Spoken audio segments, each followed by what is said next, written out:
Have you ever felt like every trade you place ultimately loses? Like you just can't find the right direction of the market? Well, I've known that feeling all too well, and I've absolutely hated it. So I learned three systematic approaches that have helped me get rid of this 90% of the time. It's also helped me make $10,000 in 7 days trading crypto inefficiencies. This is proof from my Hyperliquid wallet. Now, I trade on multiple Hyperliquid wallets depending on the inefficiency, so I can just spread out the capital so that I can clearly track all of them, as it can become a bit of a mess in crypto. But I also do trade a portfolio of 10 automated future strategies on the ES and NQ markets, also using these three systematic approaches. Now, I want to show them to you and how they really work when you need more stable returns, and why sometimes there's absolutely nothing you can do about it. Now, what most traders don't realize is that losing 8 trades in a row isn't just about the money. It's also about the psychological damage. After the 5th loss, you can start questioning absolutely everything. After the 8th, you're either revenge trading or you're too scared to pull the trigger. At least this is what the story was for me in my first years of trading. Now, if I just get rid of this, the first one is choosing a mean reversion system over trend flowing. Now, a key objective here is to talk about how you can get more profitable trades and not have to suffer as many consecutive losses in a row. And probably the first and most easiest one is changing over to mean reversion. Now, most traders unwillingly gravitate towards trend following. It's what's heavily promoted in most trading education. Normally, it's things like buy the breakout, trade with the trend, or momentum is your friend. But here's the brutal truth about trend following. You'll often get into losing streaks of 10 to 15 trades in a row. And these are completely normal. There's actually nothing wrong with it. It doesn't show that your edge or anything like that has completely diminished. It's just a normal characteristic of trend following strategies. You'll also be wrong 60 to 70% of the time, depending on your win rate. Most of the time, trend following strategies have a lower win rate, which means you're going to have to suffer more losses on average. It also requires incredible mental fortitude to stick through these drawdowns.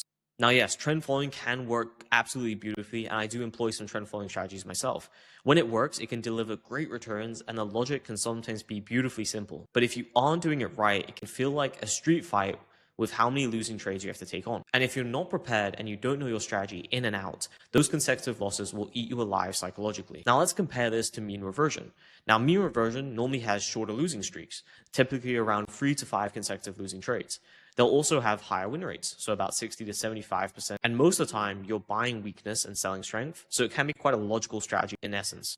Now, this higher win rate is the most obvious path to more profitable trades, though it does come with a trade-off of lower risk to reward ratios per trade. Meaning in trend following, maybe you'd be able to get, 1 to 10 risk to reward in some trades. It would be a small amount of trades, but that could definitely happen. In mean reversion, most of the time you're going to be getting maybe 1 to 1, sometimes even lower than 1 to 1 if you're having a very high win rate mean reversion strategy. But with this being said, profitability is profitability. It doesn't really matter how you get there, and mean reversion can be a great way as well. Now, number 2 is combining strategy types. You don't just need to pick one, such as trend following or mean reversion. You could run mean reversion and trend following strategies together. Mean reversion would win during the choppy sideways market, and trend following wins during strong directional moves, and they'll very rarely lose both at the same time. Let me paint a bit of a clearer picture for this.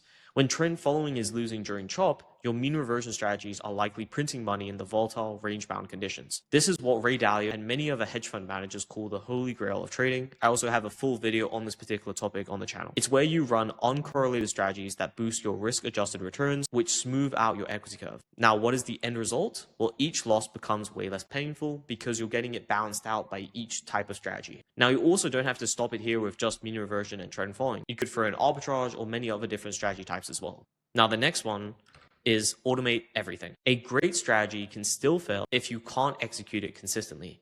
If you've ever skipped trades after a few losses, missing the winners, size positions way too small when you're scared, and then exit winners way too early, letting the losers run way too long, you're not alone. I've done all of these, especially in my first year of trading. Now, the key way I fixed this was via automation. My automated strategies now execute exactly as backtested. Instead of being sabotaged by my own second guessing, I now simply just rely on my automated strategy to execute for me completely. Now, to be transparent, there is obviously a con to automation. It means you'll have less discretion that can be applied over your strategy. Now, discretion can be a very valuable tool if you've maybe got 5-10 years of trading profitably under your belt. It also means you're going to have less nuance applied, but that isn't always a bad thing. Many times, especially for me at least, my nuance is often actually not helpful to the strategy, at least in the long run. It may be helpful on the next trade, but it's probably not going to be helpful over thousands or hundreds of trades. Now, why is there sometimes nothing you can really do to get away from losing trades? Even with all these approaches, you're still going to have losing periods. Markets could change, volatility could spike, and sometimes strategies do just underperform. But here's the key difference. Instead of taking 15 losses in a row that leave you broken and just relying on one strategy, you might actually only have 3 to 4 consecutive losses before something starts to work again. The key here is having enough diversified and automated strategies, ideally, that something always gives you opportunities to recover. In trading, you're always going to have drawdowns, but ideally what we want to achieve is a great amount of risk-adjusted returns, meaning that we're not taking on too much risk and you're getting amazing returns, or if you're fine taking on hefty amounts of risk, you should be getting paid to do so. Now, if you want to implement this approach, click the first link in the description to find out more.